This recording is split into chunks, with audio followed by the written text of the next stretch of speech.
Joining me now is human rights activist Peter Tatchell. What was your reaction, Peter, when you heard the contents of this interview? Well, of course, this is not just an attack upon gay families. It's an attack upon all families, gay and straight, where children have been brought into the world using IVF treatment or surrogacy. And it's very, very insulting to describe these children, these innocent children, as chemical and synthetic. I can't understand why they said this.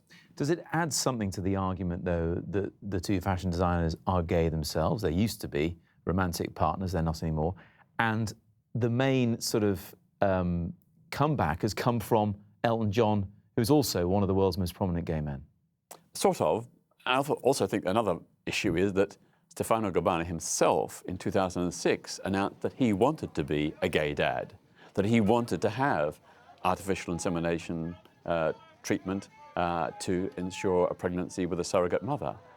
So he wanted something for himself, which he now says other gay men shouldn't have. To me, that is rank hypocrisy. It seems like, I mean, people can change their mind, of course, and others will say they're vocalizing what many people think. Does that worry you? Well, I'm sure, and I know, that the Vatican and the far-right political parties in Italy are delighted by these comments because they confirm their agenda, which is very hostile to gay marriage and to gay families.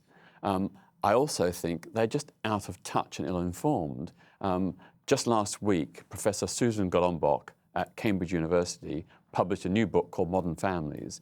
Now, she is the world's expert on gay families. She's been studying them for 40 years, and she's done a survey of all the different research on this issue in countries around the world and found that children brought up by gay and lesbian parents are no better or no worse than kids brought up in traditional heterosexual families. They're just as happy and just as well adjusted. So the idea that Dolce Gabbana can sort of suggest this is somehow bad for kids is not supported by credible authoritative research. I mean, on their side in Italy are right-wing politicians. Elton John was described there as a Taliban by a certain politician after criticising Dolce Gabbana and their opposition to assisted fertility. They likened his stamping on their freedom of speech to what happened at Charlie Hebdo.